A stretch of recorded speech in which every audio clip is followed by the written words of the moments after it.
himself, in a tiny house in the North Country, far away from any town or village. There lived not long ago, a poor widow all alone with her little son, a 6-year-old boy.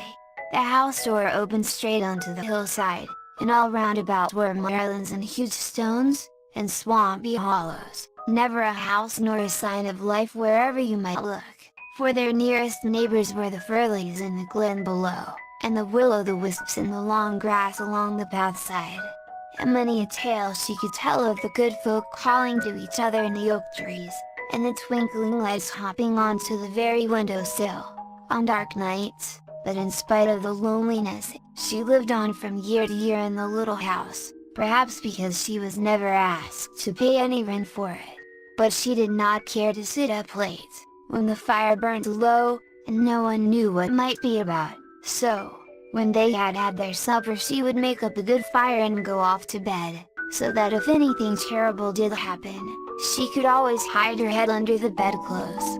This, however, was far too early to please her little son, so when she called him to bed, he would go on playing beside the fire, as if he did not hear her. He had always been baited with since the day he was born, and his mother did not often care to cross him. Indeed, the more she tried to make him obey her, the less heed he paid to anything she said, so it usually ended by his taking his own way. But one night, just at the forend of winter, the widow could not make up her mind to go off to bed, and leave him playing by the fireside, for the wind was tugging at the door, and rattling the window panes, and well she knew that on such a night, fairies and such like were bound to be out and about, and bent on mischief.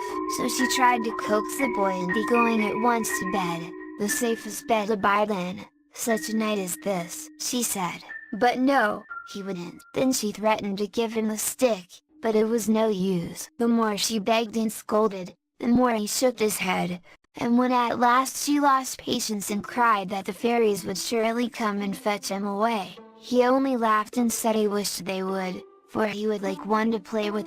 At that his mother burst into tears, and went off to bed in despair, certain that after such words something dreadful would happen, while her naughty little son sat on his stool by the fire, not at all put out by her crying.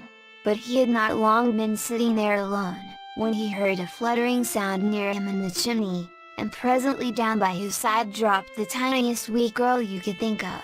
She was not a span high, and had hair like spun silver, eyes as green as grass, and cheeks red as June roses.